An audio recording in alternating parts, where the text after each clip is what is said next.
about to get my Cinema Stash rehash on. Let's go!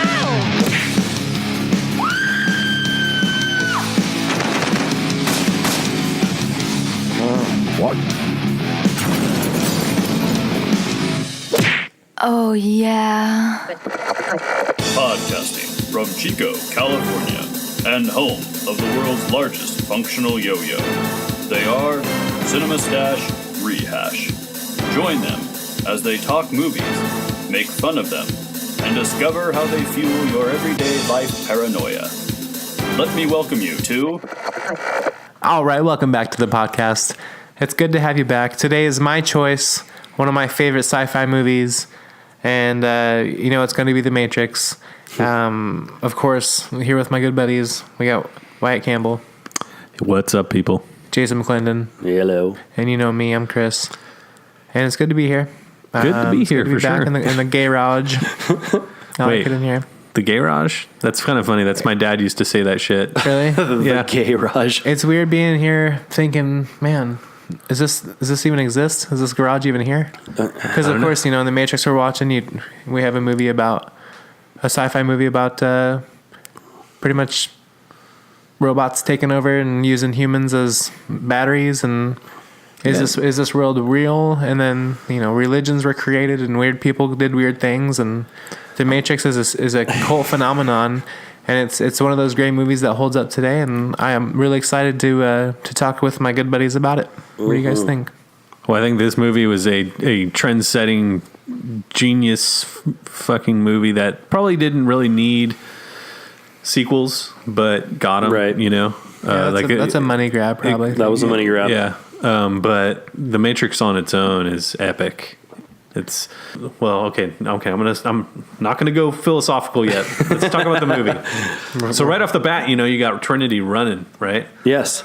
And this is the kind of the I think one of the best parts of the movie, because it totally, when I saw it for the first time, it just got me into that high anxiety adrenaline mode where it's you're not knowing what's going on. Dude, that first scene was the part in the time when I actually knew, because I remember seeing the trailers during the Super Bowl for this film, and I was like, this is it has groundbreaking special effects, especially for the time, 1999.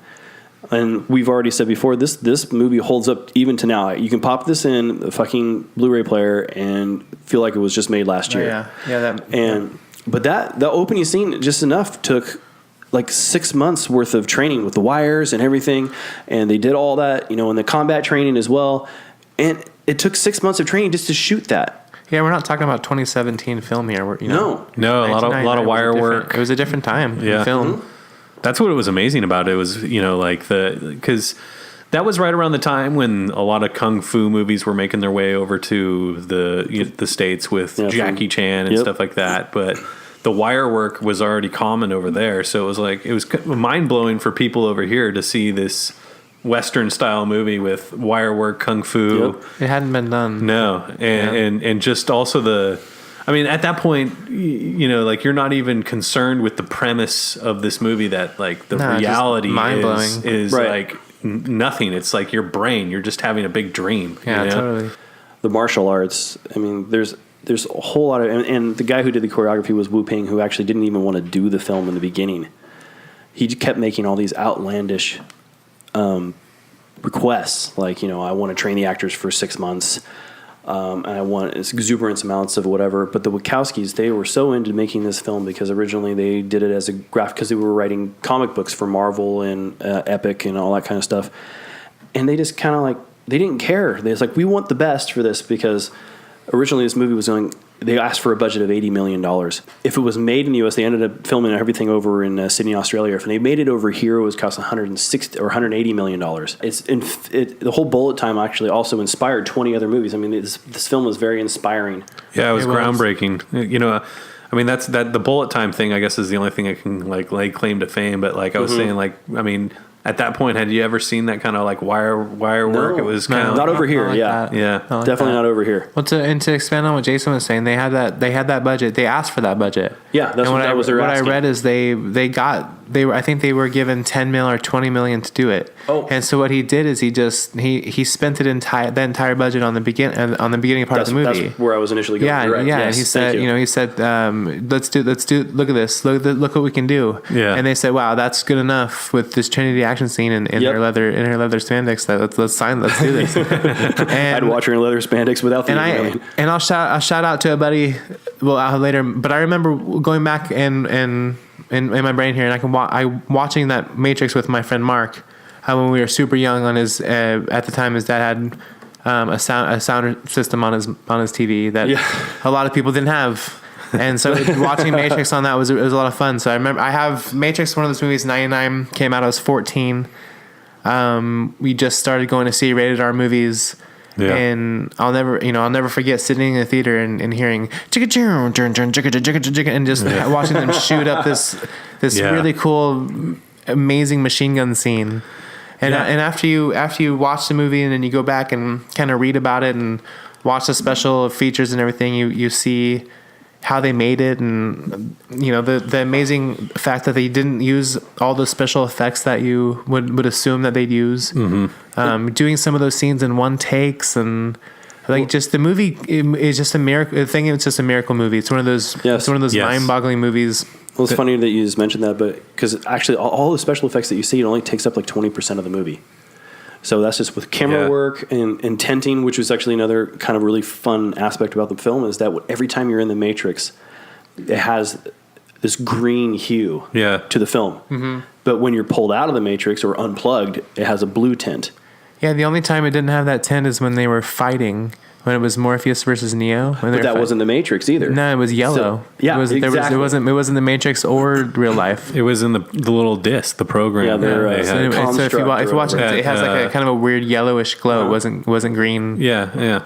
Basically, just to kind of show the fact that A, you're not in the Matrix, and you're not in the real. It's some of those things you're in a different construct, a different. You don't really notice it watching. I mean, like I said, we all of us have. It's one of those movies probably on most people's top 25. Hopefully. Oh, but so I've seen it a bunch of times. It's a great movie. So, but every time you watch it, kind of like a different movie, like Fight Club. Every time I watch Fight Club, there's something I see differently through the movie.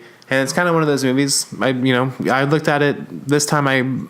I watched it a couple nights ago again, and it kind of made more of a religious feeling. For the first time I watched it, I had more of a Jesus type tone. Yeah, and that was new. I don't know if that maybe like a different time in my life or what that is, but I think it's there. I think it's. God, there's so many layers to this movie that you would think that if it is as brilliant as it is, there is a religious undertone, and it's not Christian or any specific religion. I think it's more just ancient. It's more just saying like there is a savior, a messiah, an answer to evil even in programs. Right, but there was one savior. Yeah, and so because it was interesting when the girl with the white rabbit on her shoulder and the guy came and got the disc. And this is the first time it actually focused on this. For some reason, my brain caught this, and it meant something to me this time. But he said something like, "You're a savior, man. You're like my personal Jesus Christ." Mm-hmm. And so it's like, wow, that's weird, and it's the one, and Neo's already foreshadowing. Yeah, basically. It felt like for the first time watching it, it felt foreboding of, okay, so he is a savior, Yeah, and so that was kind of weird. And every time I watch a movie, it's, you read articles about people that create religions off things like the Matrix, and believe that there's, who knows what's real, maybe, but well, even like the Nebuchadnezzar is a in Greek mythology means he was the god of dreams, basically. Mm-hmm. And it makes perfect sense. Morpheus would be that because he's pulling Neo from the dream world into the reality, potentially. Yeah. And then they keep dancing. Yeah, and then I said Nebuchadnezzar. I meant Morpheus. The ship is Nebuchadnezzar, and that's more ancient. He is from King Babylon of Nebuchadnezzar. Morpheus is the king of dreams, or the no, Nebuchadnezzar is the king. I meant Morpheus is the god of dreams. Correct. Sorry. Right. Yeah, I'm getting my shit confused. I gotcha. Anyway, but I think what the Matrix movies actually did was, I remember when this movie came out, and it was just kind of like there were so many followers of this movie because it was it was what it did, and there was so many people that believed that they were living in the Matrix. What movies at the time made you question your reality like that? Because I guarantee you, everybody that watched it was like, "Wow, that's." Because if you think about it, Totally. I mean, how would you know? You have to understand, most of these people are not ready to be unplugged. And many of them are so inert, so hopelessly dependent on the system that they will fight to protect it. There's people. yeah. But anyway, it was actually interesting to me that this movie, I mean, how philosophical it does get. But from the directors, they actually gave the main cast, 3 books that they had to read before they even opened the script. And one was called Out of Control. It was the new biology of machines, social systems, and economic world. It was by Kevin Kelly. Another one was Introducing Evolutionary Psychology. Keanu Reeves didn't read those books. Oh, you had to. Oh, come on. They actually had to read these books and be able to interpret. I think by the time they got to Keanu Reeves, they're like, just don't fucking worry about the books, bro. We need somebody, man. Oh, no, come on. No, come on. And What was the last one? Simulacra and Simulation by Gene Brodrillard. But, I mean, it's amazing how much, I mean, it was about, a lot of them, some of them were like, and the central theme of the Out of Control book was, the central theme of the book is several fields of contemporary science and philosophy point to the same direction. Intelligence is not organized or centralized structure, but more like a beehive of small, simple components. He also applies that a view of bureaucratic organizations and intellect, computers, as well as the human brain. I mean, It just kind of shows you where his mentality was going with starting that movie. Oh yeah, Yeah. Well, I mean, the premise of this movie isn't an uncommon thought. You know, like it's not like It's people, Terminator-ish. but completely. Yeah, but at the same time, it's like It wasn't common thought. I mean, it was pretty mind blowing as far as mind blowing, God. but because it was presented to us in a way that we could like conceptualize, you know, or articulate. Like I think the idea that like it was enjoyable to watch. that like machines could enslave us, you know, with a false reality, you know, I think is something that somebody's probably thought of. I just think the Wachowskis Right, I guess, yeah. wrote a story around it that like captivated everybody, where you're literally enslaved, but you're living. You don't know Yeah. it. In like the you know, like the whole mind blowing scene where Morpheus opens up his eyes to the reality and how vast it is, and how which, speaking of, I mean, I don't want to get too into it, but there was I got some tapes of some auditions. Oh, That are kind of going along with this scene, you know, with Morpheus when he's talking about how they scorch the skies and the red pill, blue pill. oh yeah. Oh, I heard that. I heard that was most of what they read.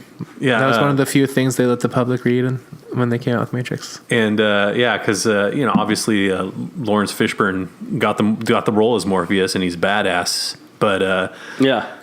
apparently, our buddy Sean Connery also got a go at it, and not to be God, I could imagine. undersold, but he had no chance. But I don't know why he got a chance. Alan Alda got an audition too. Oh, get out of here! You have Alan Alda. Yeah, so I got those two. I hate that he moved out.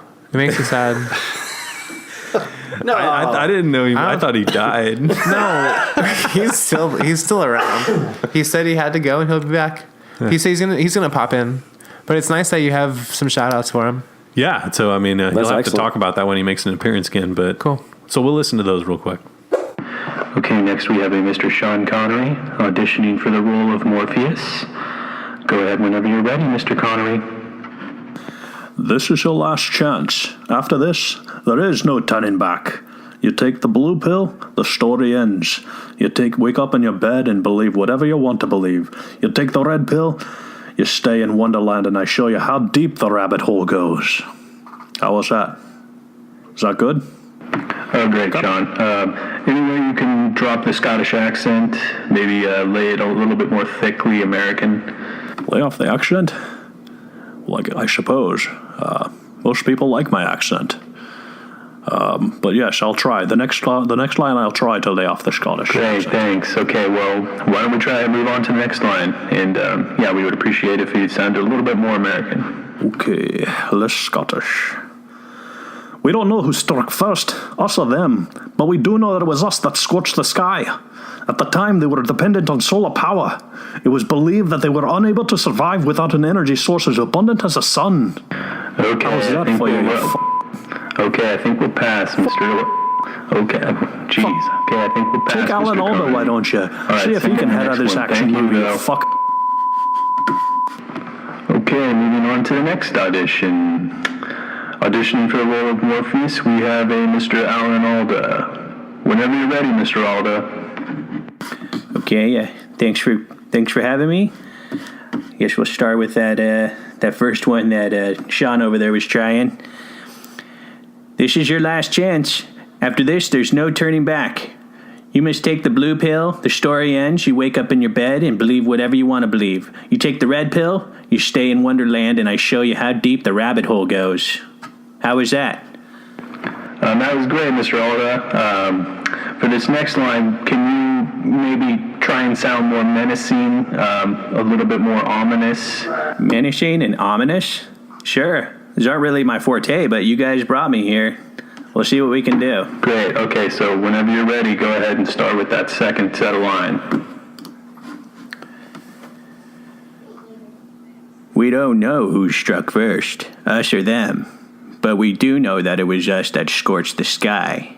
At the time, they were dependent on solar power. It was believed that they were unable to survive without an energy source as abundant as the sun. How was that? Was that ominous? Yeah, we appreciate it, and we will contact your agent if we see you fit as the role. Thank you. Wow. Yeah. Those amaze me every time. I appreciate you having those for us in the audience. Well, yeah, the audience, it's a little treat. They're hard to get, but, I can pull a few strings here and there. We'll have them until they make us take them down. So Yeah. Well, at least we have to have that. we didn't pay for those rights. I don't think, and we don't have any money. So But It's all public information. now it is. Anyways. well, back to real quick about the books, which I found interesting. The Simulacra and Simulation, which is it kind of seeks to examine relationships among reality, symbols, society. But there's a quote in the book that is the simulacrum is never that which conceals the truth. It is the truth which conceals that there is none. Yeah, So- a false reality. Right. But which is funny in the movie is that when the White Rabbit and all those people come and he comes back into the room and he grabs that tape out of that book, happens to be that exact book. Oh, really? Yeah. So that was a kind of a cool little tidbit. And then just going right there, he just kind of comes off as like, well, I know something's weird, but I don't know what's weird. And then he just it's just kind of funny when you think about it, like when he has very little contact with Morpheus the whole time, and then it's just like, yeah, sure, whatever, dude, I'll meet you. Well, and I want, I'm like, is he so desensitized to, because when he's out of the Matrix, his reality outside of the Matrix isn't a whole lot different than inside of the Matrix.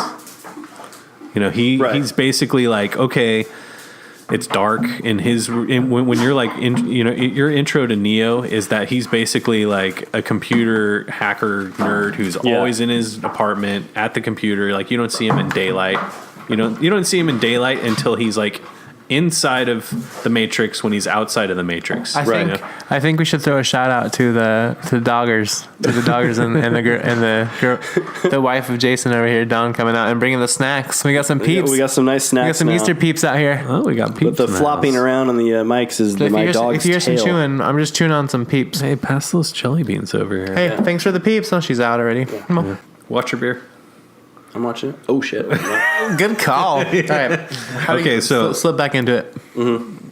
When it starts off, the world that Neo is in is dark. Like he's always at the computer. Even when he follows the White Rabbit to the club, it's his reality is like a dark place.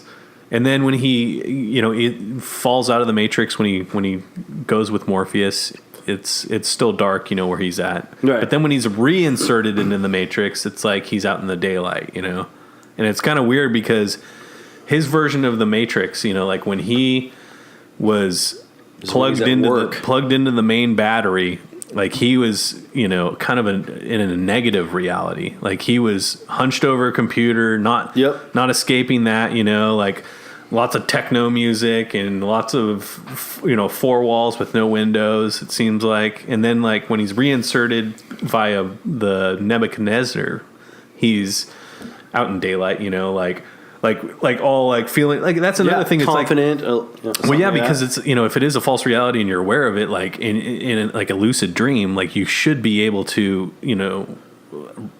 present yourself how you want to, right? Which kind of makes sense with that whole controlling your false reality. Pretty much. Well, and that's why he said he didn't believe in fate. It's because he doesn't believe he's not in control of his own life. But like you said, like when he's plugged into the Matrix, or even at work per se, he's not in control of his own life. And then when he's even at home, in his mind, he's unplugging from his day. Something I found weird with it too is when I watched it this time, I had an overwhelming feeling of. When I watched it this time, I had an overwhelming feeling of like him waking up. He was always asleep and waking up, and I thought like.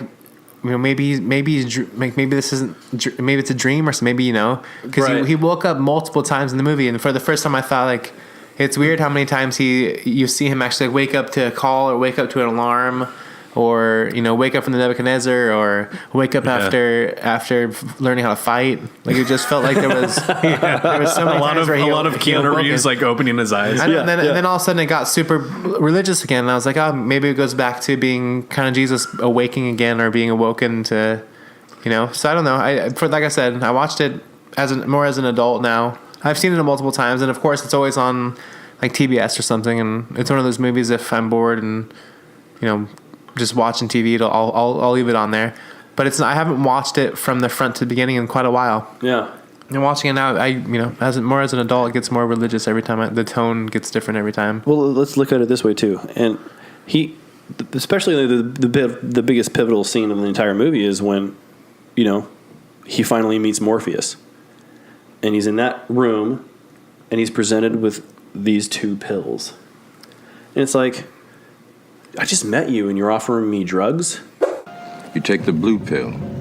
The story ends. You wake up in your bed and believe whatever you want to believe. You take the red pill. You stay in Wonderland. And I show you how deep the rabbit hole goes.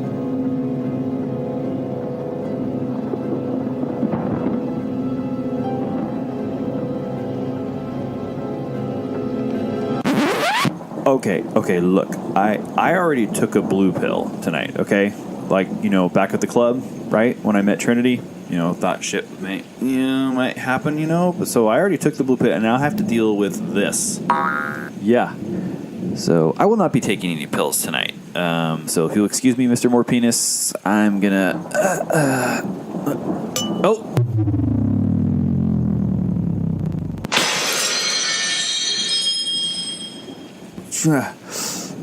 Well, you can tell where the blood's going. Sorry about the glass of water. I'm going to go see a doctor because that's what it says to do on the box. Yeah, okay, I'll see ya.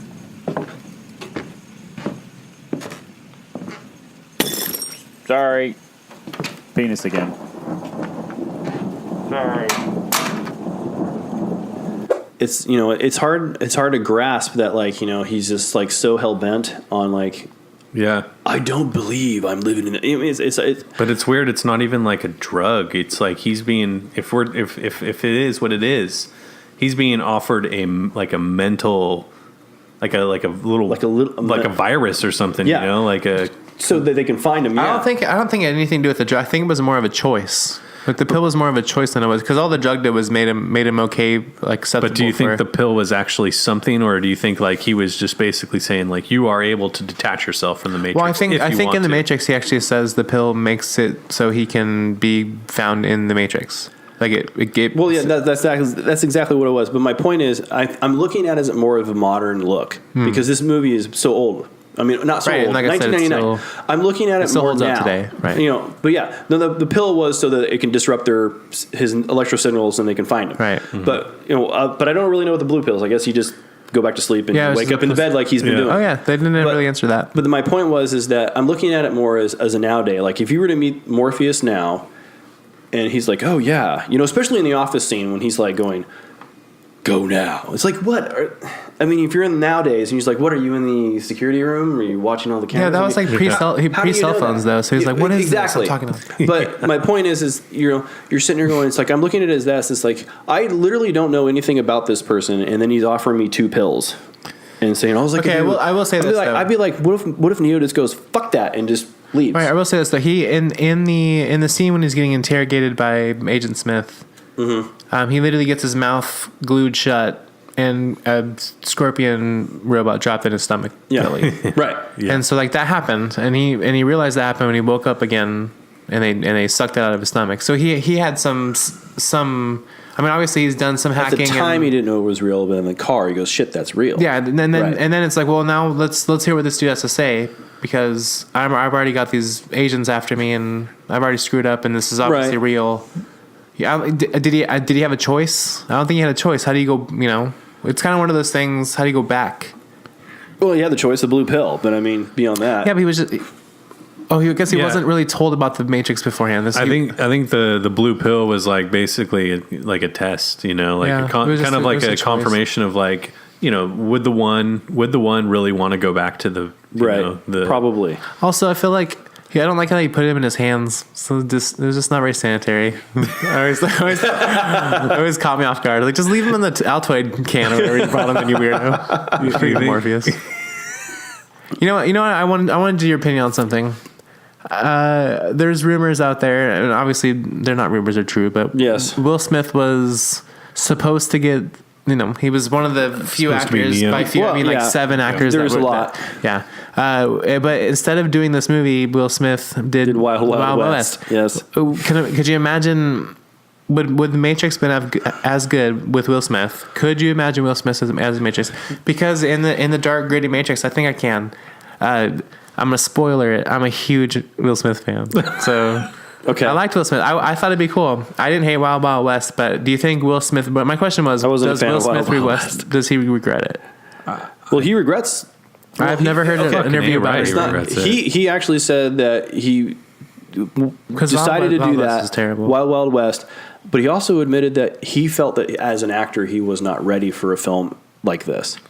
And he thought that Keanu Reeves was brilliant. Really? Because that's what I read. 99. That's the exact same time as Bad Boys. Bad Boys was legit. Yeah, I would say, but Will Smith had never been in a movie where it was like, because I mean, this is just Keanu Reeves. If you think about it, like Bad Boys is Martin Lawrence and Will Smith. Yeah, that's true. Well, and then even like the only reason Independence Day was like Will Smith. The reason I brought that up is because I actually really enjoyed that this kind of cemented Keanu Reeves as a kind of kung fu actor to me. Yeah. Because I've actually seen a couple movies since then, and I really enjoy him as that type of actor. Well, I can't believe we're nearly a half hour into this podcast, and we haven't even had nary a mention of Agent Smith, played by Hugo Weaving. Thank you. Yeah, what a great role. That's exactly where I was going next. Were you? Actually, I mean, I'm like, what the fuck? It's been a half hour. We haven't even gone into the fucking agents. Jesus. Because that's the thing about this movie right off the bat. You are like, I mean, Trinity is doing some amazing shit to avoid a big lumbering guy, and you're kind of like, the agent isn't doing anything crazy. He's just appearing and jumping buildings like, like superhuman. Yeah. But he's not doing kung fu, he's just kind of like a big, like blocks punches, maybe throws a big jab or two, Well, I mean, even in the beginning, she doesn't even fight an agent. She's just running from just running. Yeah. I mean, the paradigm at the beginning of the movie is that agents are very, very, very dangerous. Yeah, they will kill you. Yes. Basically, you can't beat an agent. You run. Yeah. Well, unless you're the one. You can barely beat him. You need Trinity's help. But I have a question for you guys. Do you know the names of the other agents besides Smith? I thought they're all named Smith. No. Do they even mention them? They don't per se. Is this like they are listed. Is this like after movie canon added? No, they are listed and they have names. I thought all FBI, or I guess they're not FBI, so maybe. So the scrawny guy. The scrawnier agent, not named Agent Is that Smith. his name? Correct. The scrawnier agent. His name was Agent Brown. And what about the bigger agent? Okay, I hope I have the guys right. If not, I'm sorry. The other agent. No one's There's Matrix nerds out there. Yeah, Like, I know. you're wrong. Oh, you're so I'm wrong. gonna comment. Probably. You're wrong, and you don't even know this. If we're wrong, it's false. If you're wrong and you comment, please. That's awesome. The other one. The other one was Agent Jones. Agent Jones. I don't believe Yes. you, though. No, I'm gonna look it up and comment. I'm serious. Please do. Someone asked it. But the agents, you know in the Matrix, the agents are just they're symbiont programs that can move between anything that is plugged or hardwired into the Matrix, so they can show up anywhere through anybody. And actually, that's one of my favorite parts about the agents is that everybody and anybody is susceptible to being an agent. They can move in and out of any software still hardwired to their system. That means that anyone we haven't unplugged is potentially an agent. Yeah. And as Morpheus explains, Unless you're outed, unless Yeah. you're in the Matrix. And that's the best part. It's like, and that's what the earpieces are for. Yeah. They can hear anything and everything at one time, and it's kind of like, oh, something's weird, and then you go, and they just become that. Yeah. The agent in that particular moment. And it's kind of like the Professor X helmet. Like they can probably just basically scan the Earth, and as long as they're connected to somebody, they can get there. I thought it was really funny because Hugo Weaving, because when I watched the movie the other night, and I hadn't watched it in a while, I thought it was really my favorite part about Hugo Weaving is the inflections that he uses when he speaks. You mean like when he's like just torturing Morpheus and he's like, I smell your sweat. You're a virus. You are. Exactly. It's like really long. You are a virus. Can you imagine being in that scene as Lawrence Fishburne and he's just like shoving his fingers everywhere in his head and his nose and I remember, he was my least favorite. He was. I thought he was the cheesiest part of the Matrix when I first saw it. And over time, I like it more and more every time. I don't know who'd be better now. I thought it was, I thought it was like this cool polarizing thing where it was like he, with his sunglasses on, he was absolutely terrible. But then when he took them off, you're kind of like, okay, like this guy, he kind of looks like he has like issues, special ones. And then, and it is interesting that they go there with this story, like how, because he is AI, and how he develops a kind of narcissistic personality within the construct of the Matrix. Like he's so obsessed with his, smothering humans and exactly ruling them like a slave master or whatever. That he confesses that he himself as a computer AI program cannot stand. So he's developed his own cognitive feelings where I can't be in this anymore. This is driving me fucking crazy. Yeah. I have to get out. I have to get out. And it's funny because like when you read a little bit about this and you find out that his voice and the way he delivers lines, he actually got it. Well, there's other sources, but he modeled most of his line delivery after the Wachowskis themselves. Their deep voice, even the way they speak. Mm-hmm. Really? Yeah. So it's like he was like, I didn't have to go far for inspiration for this film. It's like, Keanu Reeves kind of has a weird delivery too. So it's nice to everyone had Morpheus had a different delivery. There wasn't a lot of straight dialogue in the movie. It was that's actually hilarious. What you just said is because it seemed like. Oh, go ahead. No, just real quick. So there's in the first 45 to 50 minutes of the film, Neo has like 80 lines and like 50% of them are questions. Like he doesn't ask anything. It's like 50% of them are all questions. It's like 50% of. Where am I? And whenever he's not on screen, it's like you just hear Theodore Logan. That's all you hear from Bill and Ted's. It's like, where are we? Exactly. Whoa. Yeah, pretty much, man. It's cool though. You watch The Matrix and you literally go through the entire movie, and you get every experience, and all of a sudden it hits you with boom, relationship, and it's like mind blown. Just like wow, it could do anything else. Yeah, they added a love story in there. I had Matrix is mind blowing. One love about that film, and I have to ask this question real quick to you guys because I don't know. How fucking bitching were the phones that they had? I mean, that little pop out switch. I mean, it always made that noise. Yeah, I mean, did they manufacture those? I mean, I think they had. They had to. I think they had to. I mean, they obviously didn't take, but I mean, there for was some no reason, like shameless, company plug or anything. Like no, not on the phone. There was a couple though. I mean, one I noticed because of the headphones we're wearing now, but there was a couple Panasonic shout outs. Like they focused on the headphone title, which I thought were popular at the time or something. But I don't know, for some reason the little fucking phone thing that stuck with me, and I still think that would be even popular today. But it was like kind of like the old school cell phone style, but with like it slid open so you can press the buttons. Or something. I mean, I don't know. I mean, it was pretty cool for the kids out there. That those were things back in the big fucking time for sure. Before your iPhone came out. But it's kind of, I mean, like the movie has a great roller coaster of ups and downs where you think, everything's going to work out. Neo and Trinity are going to take out, like when they storm the building and they get up there to get Morpheus.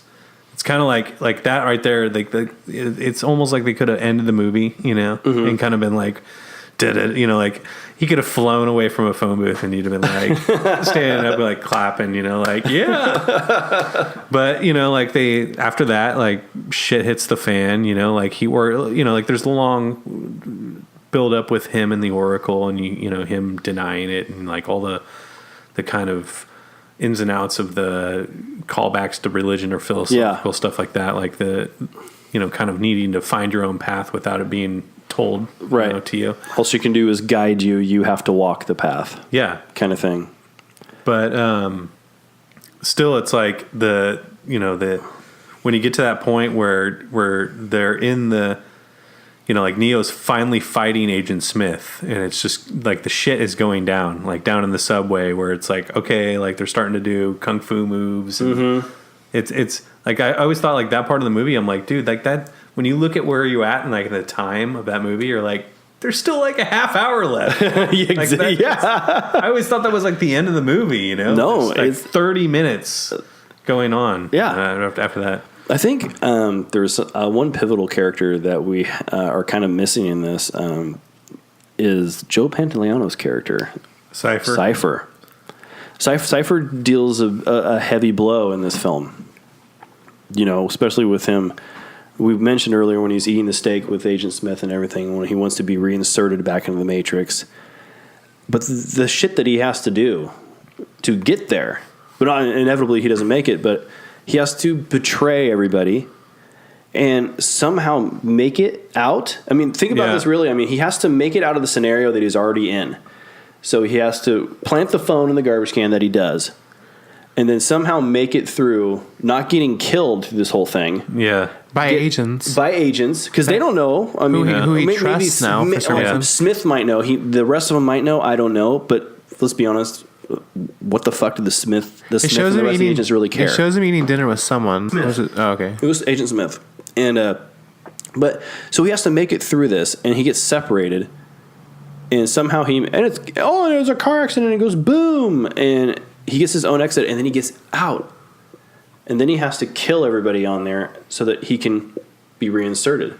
It was a massive, disgusting plan that really made complete... I mean, he had to go through leaps and bounds to have this be a success. It makes you wonder why he was unplugged in the first place. It's like, was Morpheus... Well, he said he lied to him. He said, he'd be free.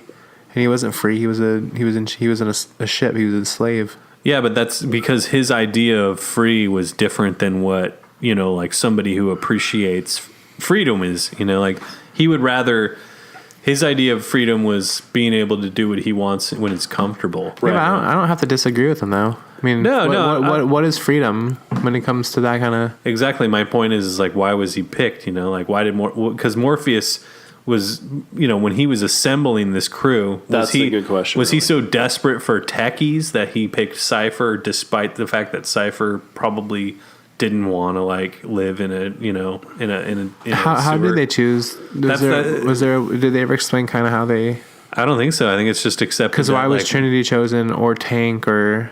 I think at the time it was all just search. They're just freeing people. I don't think really like people who are going down the rabbit hole, basically. Yeah, I don't think it was a search at the time. Your inevitable goal is to find the one, but in the end, really all you want to do is free people. Yeah, but did they all believe in the one, or was that kind of like a specifically a Morpheus thing that kind of? We know in the next couple of movies that it's more so that Morpheus was the only real person that believed in the one.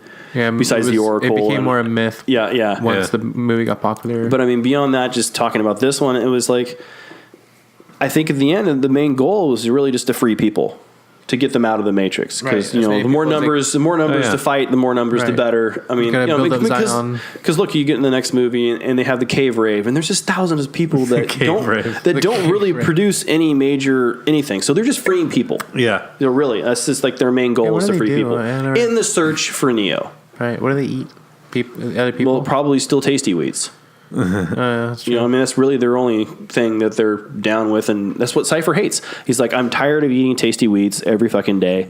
Yeah, and that's when, and it's so true, and it even sounds into our lives today that ignorance can sometimes be bliss. Yeah, not knowing that there's anything wrong at all is probably better than knowing something is wrong. But then the other 50% of the population goes, well, I want to fight to make things right. So, I mean, you're in the lingo, the balance of, well, is ignorance bliss, or do you want to fight and change things? So yeah, I mean, it's kind of one of those things where it just makes you wonder, like, is there a fight like that going on right now, or are we free? You know, I mean, but are we really free? I enjoy this. I enjoy life. I feel pretty free. Oh. But it's kind of funny though, because you know, at the beginning of the movie, Neo's life is not very good in the Matrix. Whereas like somebody like Cypher's like, put me back in there. Right. Whereas Neo's like, whether or not his path has been programmed or if it's just a sequence of events in his life and that's where he ended up or whatever, he does falling asleep on his keyboard. Yeah, he has the Office Space type job for sure. Yeah, and the office job where it's, you know, like that's like the brightest part of his world is like going to work, wearing a tie. I mean, it's just strange how the Matrix can be what you want it to be, but is that up to you, or is it, you know, are some of these humans, if it's a program, are people just predisposed to follow a program, or do they even have a choice? You know? Mm-hmm. Yeah. Am I a glassblower because I'm programmed to be a glassblower? Right. Do I stack produce because I'm programmed? No. You know. So I have one thing I want to come back to for a second with Cypher and everything. The whole, what did you guys think about, you know, when he finally makes it out of the ship back into the Nebuchadnezzar and he just starts unjacking Ajax and Switch. Yeah. And like Tank. Well, Tank was the Tank operator. He was already out. Like he wasn't. No, he's the operator. Yeah. Tank was there. Tank's the first guy. But he wasn't plugged in. Wasn't that his brother? That was APOC. I'm sorry, his name was APOC. APOC was the first guy he unjacked. Oh, right. That's what you said. He was unjacking people. Yeah, he was unjacking people. And then Russian girl was like, not like these.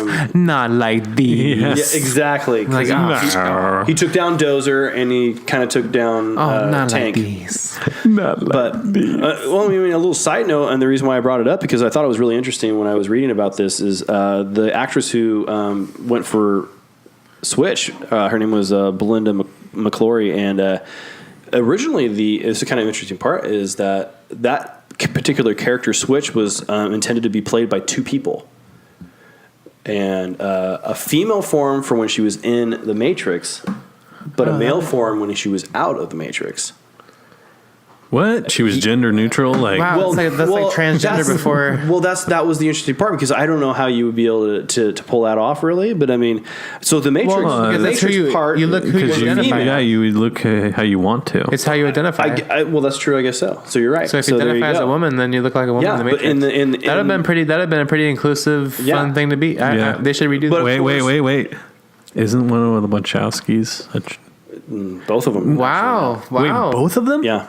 We're coming up with some stuff right now. Yeah. That's dropped. My That's mind why we is rehash exploded. these people. That's why we won't hammer the subject too much, but they're both now known as Lily and Lana Wachowski. You know, I've actually seen a lot of reviews and a lot of movie. I've never heard anybody talk about what we just talked about. Mm-hmm. Well, I mean, where did that fun fact come from, Jason? That's a fun fact. Yeah, that was good. Yeah, That actually, I mean that dropped from IMDb, so that was pretty Good cool. call. And yeah, it was intended, but anyway, Belinda McClory, the studio, probably because of the time. Let's be honest, they were kind of going as, if you think about it, transgender in a sense. I mean, 99. That was pretty. That was still pretty like.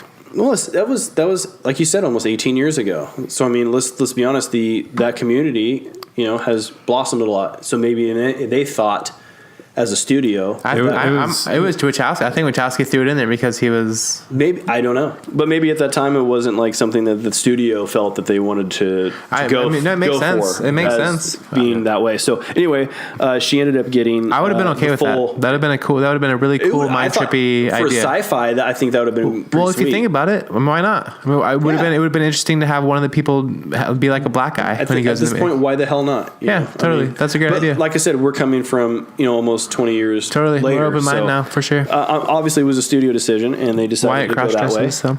Well, it's just funny because it's like most of the people were obviously pretty secure with how they looked because, like everybody looked like how they did except for supposedly Switch. Right. Which that name just makes so much more sense now. Exactly. Exactly. That was my favorite part of this podcast. That was mind blowing. Now I want to go back and watch it again. What's interesting though is, and I don't mean this as any slide at all, but the actress that they casted, you said her name for Switch. McCoy, yeah. She was fairly masculine as a woman. With her haircut. I think that was also she was still she was attractive. I mean, no slide at all. I was she just so it's interesting to learn those facts. An appease for the two. Like, okay, fine, but we're gonna make her a little bit more. Maybe the studio was all like, you can't live out your fantasies, Wachowskis. And I was thinking, this is kind of a weird thought, but I was thinking maybe. I was kind of judging how long they've been in the Matrix by like how long their hair is. I don't know if that's an accurate judge. So maybe Switch hadn't been in the Matrix as long as like Trinity, which has been in quite a while. But all the women in the Matrix had really short hair. I don't know if that's something I just thought about right now. But I figured it was just for fighting because they all fight. I don't know. That's a good point. I mean, Cypher even said that he was only out of the Matrix for 9 years, so that's very possible. And they never really said anything about how long they've all like Morpheus never. And to me, the thought of having short hair makes more sense if you're jacking in. Well, it's just like might be easier to find the jack, or I got hair stuck in my jack. I don't know. When they hatch out of did APOC have long hair though? So that doesn't make sense. I'm pretty sure APOC had a man bun. Yeah, he did. so that's right out because he had to jack in. Unless he never left. No, he left. So yeah, no, he did. What's cool about this? But did he have a man bun outside of the Matrix, or was that just how he envisioned it? I don't know. Literally, what we just talked about mind blew me. I fucking have to watch it now. Yeah, I'm gonna go back. I have to go back and watch it because now it's like wow. Because that would have been such a mind blowing thing for them to do. I wish they would include it. That was exciting. I'm glad we talked. Yeah. That was okay. See ya. So we watched last episode. We talked about. What movie do we watch? The Burbs. Hey, we watched The Burbs. There was multiple endings to that movie, and so I thought it'd be interesting.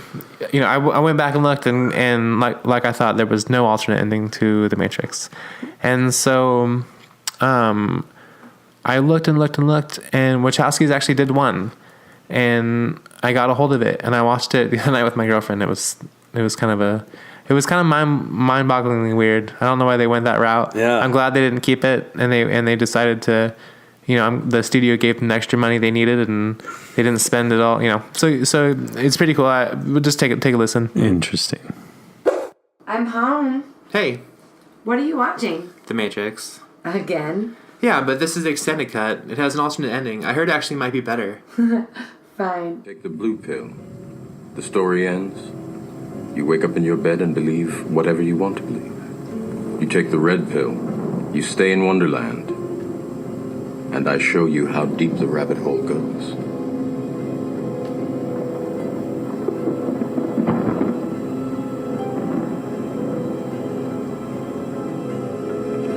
Remember, all I'm offering is the truth, nothing more. I'll take the blue pill. What? Oh, you're right. That was better. Yeah, cool. That would have been weird if he decided to take that one instead. Yeah, I mean, it makes sense. If they didn't give him the money, he had to end it somewhere. Well, he probably would have been the best made 15 minutes I've ever seen in cinema. Probably wouldn't have made the film. No, that's true. That's true. It'd have been a great short. What's your favorite scene in The Matrix? Yeah, everyone has. I mean, it has a couple fast forward parts where you can where someone fast forwards to the specific scenes. I mean, it like to me the best scene in the movie is the infiltration of the building where Morpheus is being held by Trinity with the helicopter. Absolutely. Well, no, like the ground infiltration, going in the lobby, that was the lobby battle. I think. I'm trying to think outside the box. I feel like that's everyone. I mean, that's the best scene. That's why I'm bringing. That's one of the best scenes in cinema. Because and that scene was filmed with almost zero CGI. I mean, they used all explosions and pop and everything, and it took 10 days to film because every time it didn't fucking work, they had to put all those fucking pieces back. Yeah, I think that's everyone's.